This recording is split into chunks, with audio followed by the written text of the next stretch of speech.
आशा करता हूं आप सब बहुत अच्छे होंगे। मेरा नाम है सिद्धांत अग्निहोत्री। स्टडी ग्लोस पे आपका बहुत बहुत स्वागत है। मर्द खतरे में है दोस्तों। जी आपने बिल्कुल सही सुना। मैंने अभी एक लेक्चर लिया था कि वाई क्रोमोसोम छोटा होता जा रहा है। अब एक एक्स्ट्रा वाई क्रोमोसोम मिल गया है। भाई नेचर मुझे लगता है हम आदमियों को एलिमिनेट कर देगी आगे आगे आने वाले सैकड़ों सालों में। 200, 300, 400, 500 सालों में मर्द बचेंगे ही नहीं। नई प्रजाति आ जाएगी शायद, जहां एक्स क्रोमोसोम जो है, जो फीमेल वाला क्रोमोसोम होता है, वो अपडेट होता जा रहा है लगातार। वही वाई क्रोमोसोम सिकुड़ता जा रहा है, छोटा होता जा रहा है। अब इसका मतलब क्या बात करेंगे, लेकिन उससे पहले हमारा पहला skill development course skill coupon code use करिए। यूट्यूब कैसे काम करता है, एल्गोरिथम कैसे काम करता है, अगर आप सोशल मीडिया अपनी पर्सनल ब्रांडिंग को बढ़ाना चाहते हैं तो आप इस कोर्स को जरूर अवेल करें। मात्र 400 रुपए का ये कोर्स है। तो स्टडी में ये पाया गया कि एक्स्ट्रा वाई क्रोमोसोम मिला है, जिसकी वजह से ऑटिज्म, जो कि ज्यादातर 80 to 90% केसेस आदमियों में ही होते हैं, मेन में ही होते हैं, उसका रिस्क डबल हो गया है। अब ऑटिज्म मतलब क्या होता है? न्यूरो डेवलपमेंटल डिसऑर्डर है। मतलब आपका दिमाग जो है ना, वो आप बात नहीं कर पाओगे किसी से, ठीक है, आप इंटरैक्ट नहीं कर पाओगे, आप समझ नहीं पाओगे। तो ऑटिज्म जो होती है वो बड़ी डेंजरस बीमारी होती है। इंसान बड़ा नहीं हो पाता, इंसान समझ ही नहीं पाता अगला वाला बोल क्या रहा है। दूसरे इंसान को लगेगा पागल हो, लेकिन आप समझ ही नहीं पा रहे हो। तो दिमागी बीमारी होती है ये। अब इसका रिस्क बढ़ जाएगा, रिसर्च यही बता रही है। आपको बता दूं कि जो सेक्स क्रोमोसोम होता है वो बायोलॉजिकल सेक्स को डिटरमाइन करता है। एक काम करते हैं, यहां पे आइए। क्रोमोसोम होता क्या है देखिए। कुछ नहीं होता क्रोमोसोम, ये आप एक धागा है, वो है आपका जीन। धागे को गुच्छा बना दीजिए तो वो आपका हो जाएगा डीएनए, और डीएनए खूब सारे गुच्छों को एक साथ ले आइए तो हो जाएगा आपका क्रोमोसोम।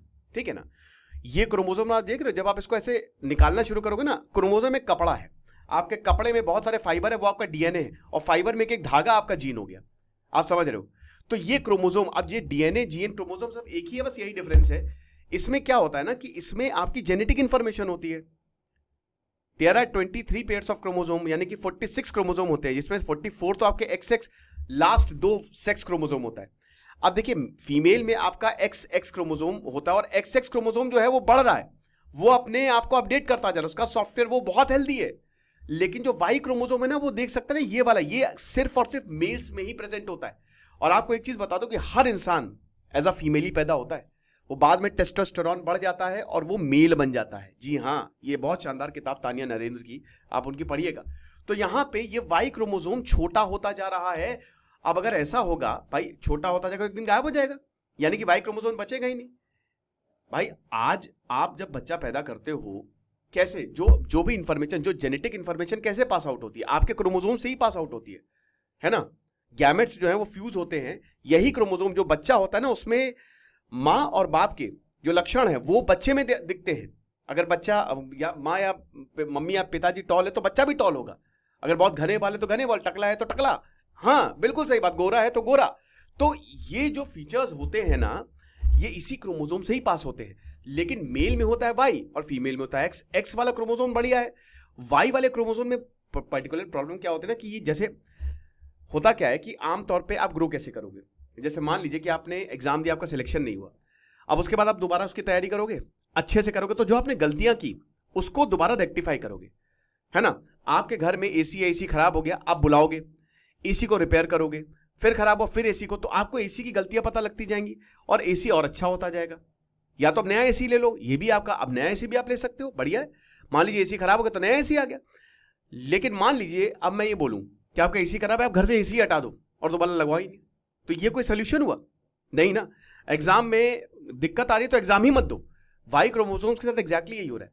वाई क्रोमोसोम क्या करता है ना, कि एरर को वो सही नहीं करता, उसको हटा ही देता है, रिप्लेस कर देता है। एक्स क्रोमोसोम जहां पे एरर को लगातार सही करता रहता है, इसीलिए फीमेल क्रोमोसोम बढ़ता जा रहा है और वाई क्रोमोसोम जो है वो लगातार छोटा होता जा रहा है। अब जाहिर सी बात है, आपके पास, आपके जो मर्द होते हैं उनमें वाई क्रोमोसोम होता है, तो अगर एक्स वाई, जैसे यहां पे 22 pairs of x chromosome mother में होते हैं और 22 पेयर्स ऑफ एक्स क्रोमोसोम, और 23rd जो आखिरी पेयर है तो वाई क्रोमोसोम का होता है।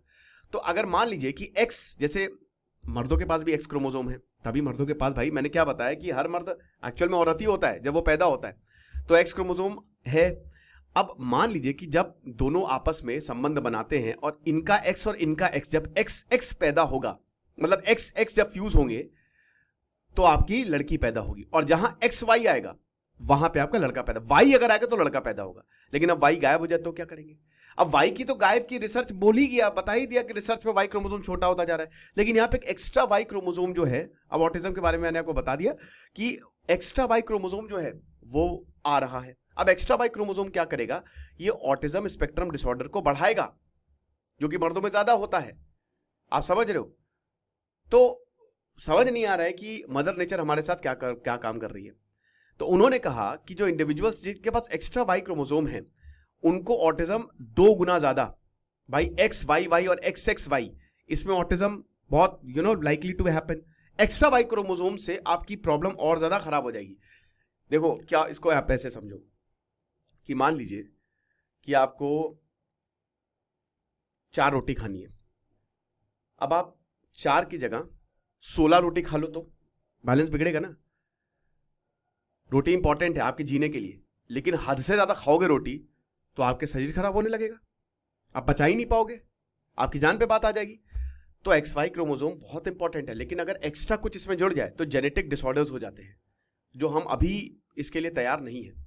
तो 1,77,416 पेशेंट का डेटा एनालाइज किया, जिसमें से 350 का एबनॉर्मल सेक्स क्रोमोसोम था, और जिनके पास एक्स वाई वाई क्रोमोसोम था उनको ऑटिज्म का ज्यादा रिस्क था। आप समझ रहे हो? तो ये डेंजरस है। और आपको बता दूं कि एक्स क्रोमोसोम ही से प्रोटेक्टिव इफेक्ट्स देते हैं। तो मैं वही बता रहा हूं ना कि औरतों की हालत बहुत खराब है, लेकिन यही औरतें ही जो हैं आगे जाके बचाएंगी, और अभी भी बचा ही रही हैं। वैसे भी औरतें ज्यादा जीती हैं, आप देख ही सकते हो, मैंने बताया ना, एक्स क्रोमोसोम लगातार हेल्दी होता जा रहा है, औरतें हेल्दी हो रही हैं, आदमी, ये चीज है। तो फीमेल प्रोटेक्टिव इफेक्ट जिसमें एक्स क्रोमोसोम जो है ना, वो वुमेन्स की इम्यूनिटी बहुत बढ़िया होती है। आप देखते हैं, जैसे मुझे याद है कि जब मुझे चिकन पॉक्स हुआ था तो मेरी मम्मी को नहीं हुआ था, क्योंकि वुमेन्स की इम्यूनिटी काफी अच्छी होती है, उनको बीमारियां कम रहती हैं। वो अलग है कि उनका कोई मतलब उनका कोई अंग खराब हो गया, लिवर में प्रॉब्लम, वो अलग चीज है, लेकिन जेनेटिकली एक्स क्रोमोसोम की वजह से, क्योंकि ये प्रोटेक्ट करता है वुमेन को, और ऑटिज्म से भी वुमेन को प्रोटेक्ट करता है, और यही एक्स क्रोमोसोम आपको प्रोटेक्ट कर रहा है। अगर ये एक्स क्रोमोसोम नहीं होता ना, तो आप प्रोटेक्टेड ही नहीं होते, हर कोई ऑटिज्म लेके घूम रहा होता, मतलब मुश्किल हो जाती काफी ज्यादा। तो ये चीज है। तो अब इस पे तो अभी रिसर्च होगी, आगे देखेंगे क्या पता चलेगा, बट कहीं ना कहीं भाई मर्द खतरे में तो है ही है, कभी छोटा क्रोमोसोम कहीं बड़ा क्रोमोसोम, यही है chromosome. Thank you so much.